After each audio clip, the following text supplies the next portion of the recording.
కనుక ఈ ఆకలి తీరే ఆకలిగా గ్రహించవద్దు. ఇది తీరని ఆకలి.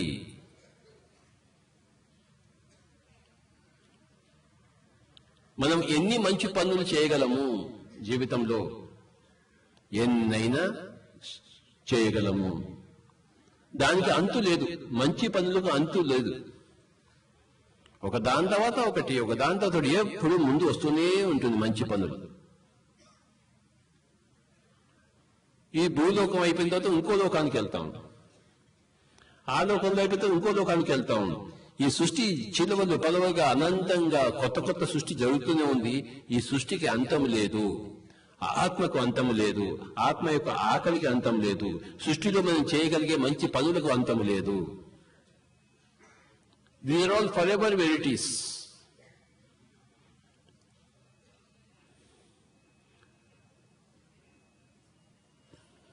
ఆధ్యాత్మిక శాస్త్రంలో 6 సిద్ధాంతాలు ఉన్నాయి. ఒక్కొక్కటి మనం తెలుసుకుందాం. మొట్టమొదటి సిద్ధాంతం ఏంటంటే ఆత్మ సిద్ధాంతము. నేను ఆత్మను. That is the first principle. Second principle ఏంటంటే, రెండవ సిద్ధాంతం ఏంటంటే జన్మ పునర్జన్మ సిద్ధాంతము. జన్మ పునర్జన్మ. మొట్టమొదటి జన్మలో వస్తాము, మానవ జన్మలో. తర్వాత అప్పంచి పునర్జన్మలు మొదలుపడతాయి. మొట్టమొదటి జన్మలో కర్మ లేదు. ఆ జన్మలో మనం ఇక్కడ కర్మ చేస్తాం, మెల్లిమెల్లిగా కర్మ మొదలవుతుంది. ఫస్ట్ సిద్ధాంతం ఏంటంటే ద ప్రిన్సిపల్ ఆఫ్ కాన్షియస్నెస్, అంటే ఆత్మ సిద్ధాంతము. మనమంతా ఎరుక పదార్థము, చైతన్య పదార్థము. సెకండ్ అంటే బర్త్ అండ్ రీబర్త్ ప్రిన్సిపల్, జన్మ పునర్జన్మ సిద్ధాంతం. మూడోది ఏంటంటే కర్మ కర్మఫల సిద్ధాంతం. నాలుగోది పురోగమన సిద్ధాంతం. 5 యోగ సిద్ధాంతం. 6 అనేక సిద్ధాంతం. First principle is the principle of consciousness. Second principle is the principle of birth and rebirth, incarnation and reincarnation. The third principle is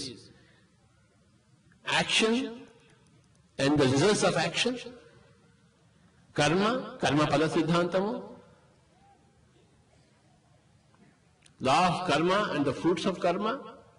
The fourth is law of constant evolution, constant progression. అంటే ఎప్పుడు మనం పురోగమన సిద్ధాంతంలో ఉంటూనే ఉంటాం, ఎప్పుడు తిరోగమనం లేదు. ఒక క్లాస్లో మనం ఫెయిల్ అయ్యామనుకోండి, 25 మార్కులు వచ్చాయి అంటే మనం ఫెయిల్ అనుకుంటాము. కానీ అది ఫెయిల్ పాస్ క్వశ్చన్ కాదు. నీకు అంతకుముందు సంవత్సరం 24 మార్కులు వచ్చాయి, ఇప్పుడు 25 మార్కులు వచ్చాయి. నువ్వు 1% పెరిగావు, పురోగమనం చెందావు. Failure is also a stepping stone for success. మనం ఫెయిల్యూర్ని ఫెయిల్యూర్గా కాదు, ఫెయిల్యూర్ ఏంటంటే మనం ఎక్కడ మిస్టేక్స్ చేస్తామో మనకు తెలుస్తుంది. కనుక అక్కడ మనం దాన్ని సరిదిద్దుకోవడానికి కోసం, దాన్ని ఇంకొంచెం అభ్యాసం చేయడం కోసం, నాకు తెలుసు ఇక్కడ నేను వీక్ గా ఉన్నాను అని తెలుస్తుంది ఫెయిల్యూర్లో. సక్సెస్ లో ఎక్కడ స్ట్రాంగ్ గా ఉన్నామో మనకు తెలుస్తుంది, ఫెయిల్యూర్లో ఎక్కడ వీక్ గా ఉన్నామో తెలుస్తుంది. నాకు మళ్ళీ అభ్యాసం చేస్తాం.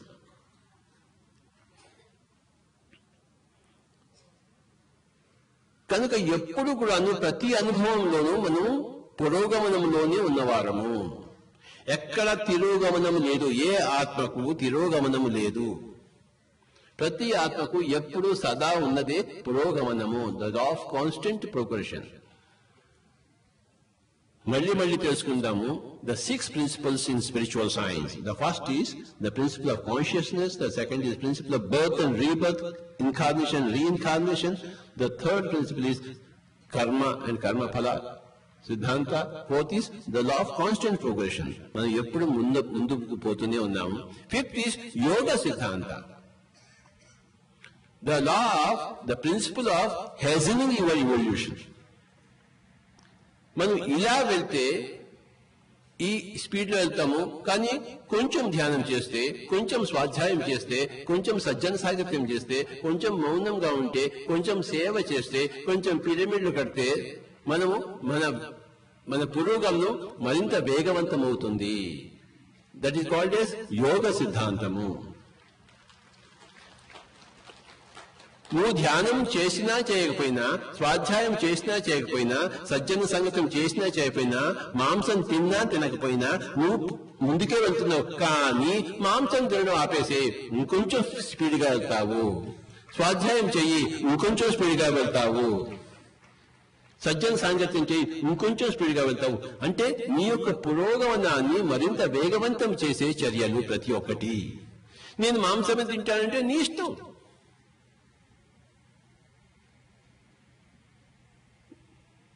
వాడు కొన్ని రౌండ్స్, కొన్ని జన్మలు ఎక్కువ ఎత్తి పోతుంటాడు, కానీ పోతూనే ఉన్నాడు ముందర. ప్రతి అనుభవం తోనూ ముందుకెళ్తున్నాడు. కానీ నువ్వు శాకాహారివిగా తొందరగా పోతావు. ధ్యానం చెయ్యి, ఇంకొంచెం తొందరగా పోతావు. నీ గమనం మరింత వేగవంతం అవుతుంది. రోజు భగవద్గీత చదువు, రోజు పక్క వాళ్ళ అనుభవాలు కూడా విను. నీ అనుభవం గొప్పదే, కానీ పక్కవాడు నీకన్నా గొప్పవాడు కావచ్చు కదా. తాటిని తన్నేవాడి తల ఇంకోటి తన్నేవాడు ఉంటాడు. తాటిని తన్నేవాడి తలను ఇంకొకటి అంటాడు. అంటే ఎప్పుడు నీకన్నా అధికులు ఎప్పుడూ ఉన్నారు. సో వాళ్ళ దగ్గర పోయి ఎప్పుడు నేర్చుకుంటున్నాడు. అప్పుడు నీ యొక్క పురోగమనం మరింత వేగవంతం అవుతుంది. 5 ప్రిన్సిపల్స్ నాతో పాటు చెప్పండి. ఆత్మ సిద్ధాంతము, జన్మ పునర్జన్మ సిద్ధాంతము, కర్మఫల సిద్ధాంతము, పురోగమన సిద్ధాంతము, యోగ సిద్ధాంతము, అనేక సిద్ధాంతం. నువ్వు ఎప్పుడైతే యోగి అవుతావో, అంటే మూడో కన్ను తెరుచుకుంటావో, అప్పుడు నీకు అంతవరకు ఈ జన్మే తెలుసు. నీ గత జన్మలు కూడా నీకు తెలవడం మొదలవుతాయి. ఓహో, ఈ జన్మే కదా, నేను ఎన్నో జన్మల నుంచి ఉన్నానా. First point. సెకండ్ పాయింట్, నేను ఏదో కొద్దిగా పాపాలు చేశాను అనుకున్నాను, ఎన్నో పాపాలు చేశానా. ఓహో, నేను కొద్దిగానే పుణ్యం చేశాను అనుకున్నాను, కానీ ఎంతో పుణ్యం చేసుకున్నానా. అంత పుణ్యం చేసుకుంటేనే పిరమిడ్ స్పిరిచువల్ సొసైటీకి వచ్చానా అని తెలుస్తుంది.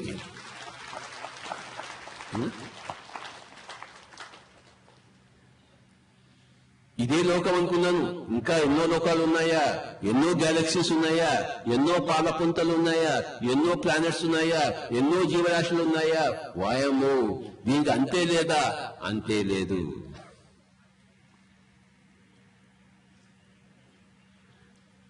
భవిష్యత్తులో నేనేం చేయగలను? ఏమైనా చేయగలవు. అనేక ఎటువైపు చూసినా అనేక infinities all around you. The law of consciousness, the law of incarnation, reincarnation, the law of action and reaction. Action and reaction. ఇలా చేస్తే అలా వస్తుంది. The law of cause and effect. The law of constant progression. నిరంతర పురోగమనం. The law of hastening your evolution. అంటే యోగ సిద్ధాంతము. అందుకే యోగివిక అన్నాడు భగవద్గీతలో అర్జునుని కృష్ణుడు. యోగివిక, నువ్వు బానే ఉన్నావు, అన్నీ బానే ఉన్నాయి, నీ రక్షణకు వస్తుంది, ముందుకు వెళ్తూనే ఉన్నావు. కానీ యోగివిక, నీ యొక్క ధ్యానం వల్ల నువ్వు చేసే కర్మలు అన్నింటిలో కూడాను మరింత నైపుణ్యత వస్తుంది, మరింత పురోగమనం వస్తుంది. నీ జీవితం మరింత చక్కగా హాయిగా, ఇంకా హాయిగా ఉంటుంది. నువ్వు యోగివైతే నువ్వు చక్కగా హాయిగానే ఉన్నావు, బాగుంది, అంతా బాగుంది, కానీ ఇంకొంచెం చక్కగా, ఇంకొంచెం హాయిగా. నువ్వు కాఫీ చెయ్యి, ధ్యానం ముందు కూడా కాఫీ చేస్తున్నావు. ఒకవేళ నువ్వు ధ్యానం చేస్తే నీ కాఫీ మరింత టేస్ట్ గా వస్తుంది, నీ మిరపకాయ బజ్జీ మరింత ఘాటుగా ఉంటుంది, నీ వైలిన్ వాయిద్యం మరింత స్వీట్ గా ఉంటుంది, నీ సితార్ వాయిద్యం మరింత బ్రహ్మాండంగా ఉంటుంది, నీ గొంతు మరింత చక్కగా పలుకుతుంది. నువ్వు ధ్యానం చెయ్యి, నువ్వు హాయిగానే ఉన్నావు, మరింత హాయి వస్తుంది. నువ్వు ఆరోగ్యంగానే ఉన్నావు, మరింత ఆరోగ్యం వస్తుంది. నీ బుద్ధి సునిశ్చితంగానే ఉన్నది, కానీ మరింత సునిశ్చితం అవుతుంది. యోగ సిద్ధాంతము. యోగాలంటే ధ్యానయోగము, జ్ఞానయోగము, కర్మయోగము, నాదయోగము. ఈ గొప్ప నాదయోగులకి మనం గట్టిగా చప్పట్లు కొడతాం. డాక్టర్ సంజయ్ కింగి ఎంత నాదయోగ సాధన చేస్తున్నారో.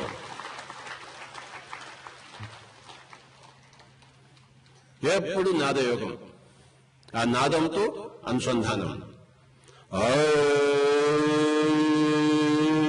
నేను కళ్ళు మూసుకున్నాను, నాకు మీ ఎవరితో పని లేదు. నా నాదంతో నేను ఏకమే ఉన్నాను.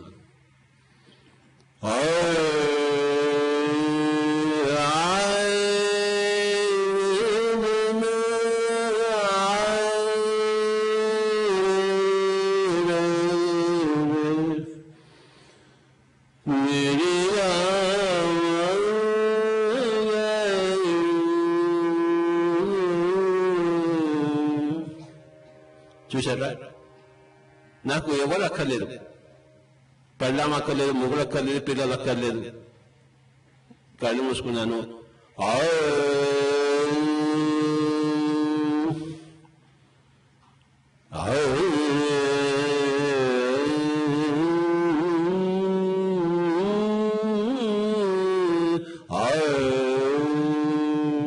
నా నాదంతో నేను ఏకమే ఉన్నాను. నాదయోగం.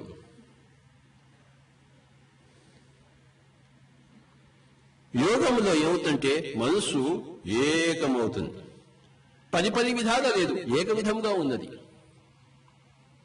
నువ్వు యోగి కాకపోతే మనసు పది విధాలుగా ఉండి ఎంతో శక్తిని పోగొట్టుకుని నువ్వు ఎంత హాయిగా ఉండదలుచుకున్నావో అంత హాయిగా ఉండలేకపోతున్నావు. ఉండవు. మనసు పది విధాలు లేకుండా మనసు మీద వచ్చినప్పుడు ఆ యోగంలో మనసు మీద పట్టు వస్తుంది. మనసు ఏకమవుతుంది, ఏకముఖమవుతుంది. బహుముఖముగా ఉన్నది, ఏకముఖమవుతుంది.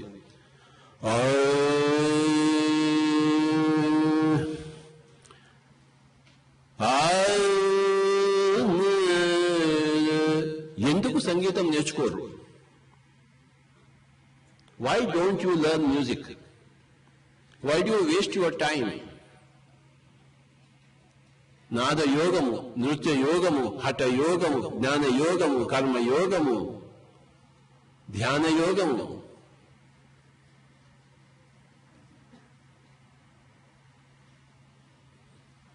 క్రికెట్ యోగము.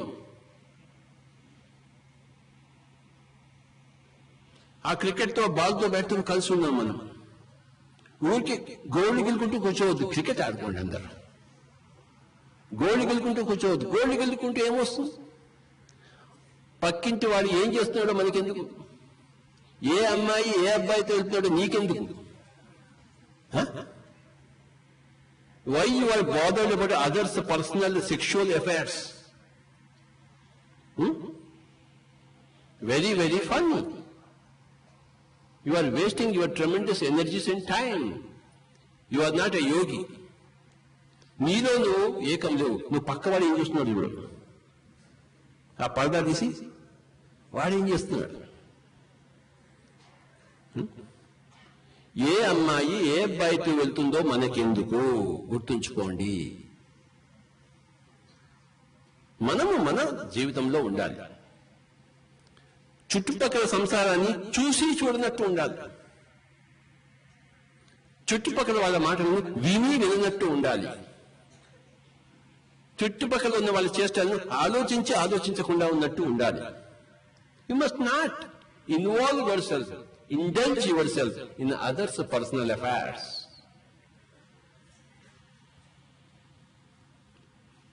నీ టైము పక్కింటి వాళ్ళు చేసే పెట్టే బదులు నీ టైము నీ సాధనకి పెట్టు, నీ యోగ సాధనకి పెట్టు. నువ్వు యోగివికా. ప్రపంచమంతా బాగుపడుతుంది ప్రతి వ్యక్తి బాగుపడినప్పుడు. ప్రతి వ్యక్తి ఎలా బాగుపడతాడు? యోగం వల్ల, యోగ సిద్ధాంతము. దాని ద్వారా అనేక సిద్ధాంతాలు తెలుసుకుంటాము. మనం ఎన్నో జన్మలు తెలుసుకుంటాము. పక్కవాడు ఎన్నో జన్మలు చూస్తాము. బహూని మే వ్యతీతాని జన్మాని తవ చార్జున తాన్యహం వేద సర్వాణి నత్వం వేత్త పరంతప. ఓ అర్జున, నువ్వు నేను ఎన్నో ఎన్నో జన్మలెత్తాము. నీవి నావి అన్ని జన్మలు నాకు తెలుసు, నీకు తెలియదు. ఎందుకంటే నువ్వు యోగివి కాలేదు. యోధుడి అయ్యావు కానీ యోగివి కాలేదు. కనుక యోగివి కా. తస్మాత్ యోగి భవార్జున. Everybody should become a yogi. Nobody should see others' affairs.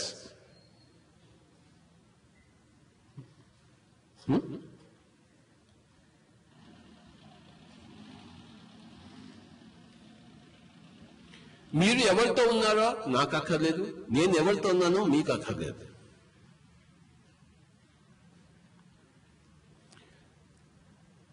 I always use my time for my own development, every second. Therefore, I have become a developed person. You have to develop yourself. ఏదో ఒక యోగము, కాసేపు ధ్యాన యోగము, తర్వాత కాసేపు జ్ఞాన యోగము, కాసేపు మరి విజ్ఞాన యోగము, కాసేపు కర్మయోగము, కాసేపు సేవాయోగము, కాసేపు నాదయోగము, కాసేపు హఠయోగము, ఈ కాలు ఇటు పెట్టి ఈ కాలు ఇటు పెట్టి ఆసనం, హఠయోగం. ఏదో ఒక యోగంలో ఎప్పుడూ ఉండాలి. యోగి కాకుండా ఏ క్షణం ఉండకూడదు.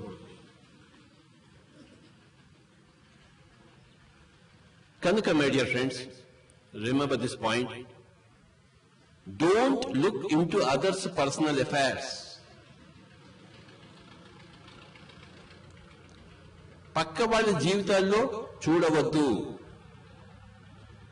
చూసినా చూసి చూడనట్టు ఉండాలి. వినపడతాయి, వాళ్ళ కొట్లాటలు వినపడతాయి. మరి వినపడినా ఊరుకోవాలి. నీ యొక్క జీవితము రెండు విధాలుగా ఉండాలి. నీ యొక్క ఆధ్యాత్మిక ప్రగతి పట్ల శ్రద్ధ. మరి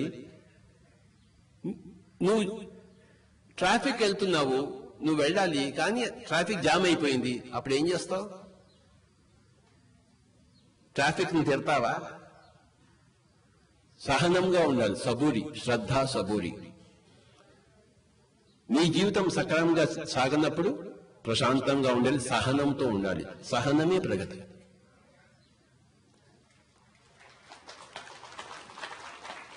వాడిట అన్నాడు, వీట అన్నాడు, వాడు నన్ను తిడుతున్నాడు, వాడు నన్ను కొడుతున్నాడు అంటే సహనం చేయి, సహించు, బేర్ ఇట్. అవును, వాడు కొడుతున్నాడు, కొట్టి ఎంతసేపు కొడతాడు వాడు నన్ను? కొంతసేపటికి వాడికే జాలి వస్తుంది. సరే పోరా అంటాడు. నమస్తే అన్నా, పోతా అన్నా. మళ్ళీ కలువు అంటాడు. నేను కలవదు అంటాడు. నేను పారిపోతాక వాడిని రోజు కొడుతున్నాను, ఎందుకుంటే అక్కడ. కనుక మై డియర్ ఫ్రెండ్స్, ఈ సంసారంలో సహనం ఎంతో అవసరం వస్తుంది ప్రతి ఒక్కరికి. ఇంకొకరి వల్ల ఇబ్బందులు ఎప్పుడూ వస్తూనే ఉంటాయి. సహనంతో ఉండవలే. మన శ్రద్ధ మటుకు మన యోగ సాధన మీద, మన ధ్యానం మీద, మన జ్ఞానం మీద, మన సేవ మీద శ్రద్ధ ఎప్పుడు మన ఆధ్యాత్మిక ప్రగతి పట్ల ఉండవలే. డబ్బులు ఎక్కువ వద్దు మనకి, ధ్యానం ఎక్కువ కావాలి. పదవి పెద్దది వద్దు, మనకి స్వాధ్యాయం ఎక్కువ కావాలి. దాని మీద శ్రద్ధ. సో ఈరోజు 6 సిద్ధాంతాల గురించి నేను చెప్పదలుచుకున్నాను. ఒక్కసారి చెప్దాము. ఇదే మీరు అందరు చెప్పాలి. ఆత్మ సిద్ధాంతము, జన్మ పునర్జన్మ సిద్ధాంతము, కర్మఫల సిద్ధాంతము, పురోగమన సిద్ధాంతము, యోగ సిద్ధాంతము, అనేక సిద్ధాంతము. The principle of consciousness, the principle of incarnation, reincarnation, the principle of action and reaction, the cause and effect, and the principle of constant progression, the principle of hastening the progression, and the principle of infinities. Aneka infinities. Everywhere, infinities. ఎన్ని మంచి పనులు చేయగలవు, ఎన్ని చెడు పనులు చేయగలవు, ఎంత ధ్యానం చేయగలవు, ఎన్ని పుస్తకాలు చదవగలవు, ఎంతమందికి ధ్యానం చెప్పగలవు, ఎంతమందికి ధ్యానం చెప్పగలవు, ఎంతమందికైనా చెప్పగలవు. ఎన్ని గోళ్ళు గెలుకోగలవు. జీవితం అంతా తింటూనే ఉండొచ్చు, అవునా కదా? అది పెరుగుతూనే ఉంటే మనం తింటూనే ఉంటాం దాన్ని. ఎంత టైం వేస్ట్ చేయొచ్చు, ఎంతైనా టైం వేస్ట్ చేయొచ్చు, దానికి అంతే లేదు. ఎంత సంగీత సాధన చేయాలి, ఎంత ఎంత ఎంత ఎంత నో ఎండ్. కనుక మన ధ్యానానికి నో ఎండ్, ఆత్మకి నో ఎండ్, ఆత్మ యొక్క ఆకలికి నో ఎండ్. మనకు ఎప్పుడు సాధన చేస్తూనే ఉండాలి, సాధన చేస్తూనే ఉండాలి, సాధన చేస్తూనే ఉండాలి, సాధన చేస్తూనే ఉండాలి, సాధన చేస్తూనే సాధన చేస్తూనే ఉండాలి, సాధన చేస్తూ ఉండాలి, సాధన చేస్తుండే. ఏ లోకానికి వెళ్ళినా, ఏ కాలంలో ఉన్నా సాధన చేస్తూనే ఉండాలి, సాధన చేస్తూనే ఉండాలి. ఇది అంతులేని కథ.